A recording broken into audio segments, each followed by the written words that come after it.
제가 댓글을 찾진 못했지만 예전에 제 영상에 뭐 이런 댓글이 있었거든요. 남녀가 째끼는 걸로 감기가 옮을 수 있냐고 말입니다. 뭐 물론 이 경우에는 점막길이긴 하지만 감기 바이러스 자체가 호흡기를 통해서 대부분의 감염이 이뤄지니 어려울 것 같다는 걸 넘어서 불가능에 가깝지 않을까 생각이 들던데 문득 그런 생각은 들긴 하더라고요. 단순 째끼는 행위만 이뤄지는 게 아닌 타액 교환 같은 게 이뤄지면 뭐 어떻게 가능하지 않을까? 아님 당연히 감염이 되지 않을까 하는 생각 말입니다. 자, 그래서 이번 시간에는 키스를 통해서 감기가 옮을 수 있는가에 대해 오늘도 저와 함께 건전하게 알아보자면, 일단 감기라는 거에 대해 우리들이 잘은 모르겠지만 그럼에도 불구하고 그런 생각은 많이 하지 않습니까?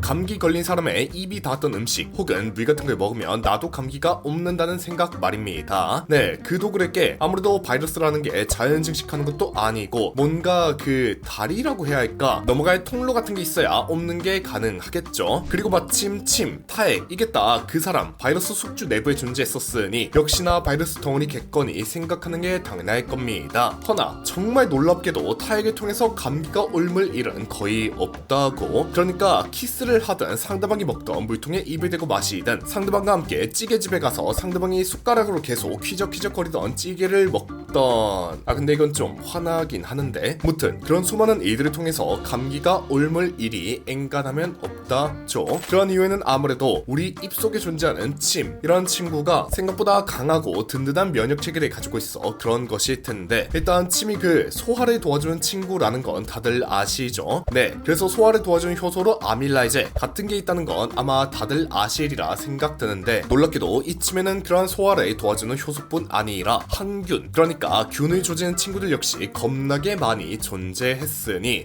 이름은 알 필요 없지만 대충 나열만 해도 라이소자임, 락토페린, 히스타틴, 뮤신, 퍼옥시다제 등등이 있다죠. 그러니까 이렇게 방어 체계가 든든히 지키고 있으니 감기 바이러스가 오래 생존할 턱이 없다는 겁니다. 이래서 어릴 때 땅바닥에서 못 주워 먹어도 문제가 없던 건가. 덤으로 바이러스라는 건 세포 안에서만 증식을 할 수 있는 친구라 침 같은 곳에 정착을 하는 것 그 자체도 힘들 뿐더러 이 말을 하면 여러분들이 좀 불편해질 것 같은데, 침이라는 건 일식적으로 하는 게 아니라 무의식적으로 끊임없이 삼켜지는 친구다 보니 침이 어떻게 바이러스가 자리를 잡는다 한데 거진 몇 초, 몇 분 주기로 소화기관으로 내려감에 따라 강한 위산에 의해 대부분의 병원체가 사멸을 하게 된다죠. 근데 이렇게만 말하면 그럼 당최 우리는 어쩌다 감기가 없는 거지? 라는 생각이 들 정도일 텐데, 사실 대부분의 감기는 오염된 코의 점액이 점막에 닿으면서 전염이 이뤄진답니다. 그러니까 쉽게 말해 오염된 콧물이 저 어디 눈, 코, 입 같은 곳에 닿으면 감기가 없는다고. 즉 이론상 감기에 걸린 사람이 무의식적으로 오염된 코를 만져 자신의 손에 바이러스를 옮긴 이후 타인과 손을 잡으면 그 바이러스가 다시 그 사람의 손으로 이동을 하게 되고, 그 사람이 자신의 눈이든 코든 어디 점막이 있는 곳을 비비게 될 시 그 바이러스가 점막에 타고 들어가 감기에 걸리게 된다는 것이죠.